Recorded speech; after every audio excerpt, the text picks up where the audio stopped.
So I got this floodlight from RuggedGrade. I like that it's easy to install on flat surfaces, and that's what I did. I installed it to a flat piece of wood, so it's kind of portable now.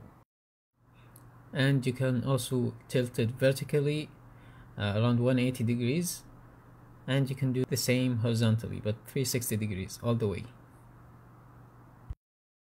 As you can see in the tag, it can operate on both voltages, 110 and 120, which is good because we use both voltages at home.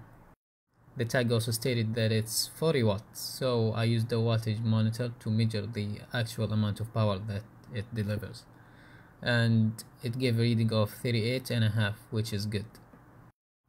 The housing's made of aluminum and it's filled with fins, which will help in the heat dissipation process. Now I'll leave you with an indoor and an outdoor test and let you decide if it's bright or not.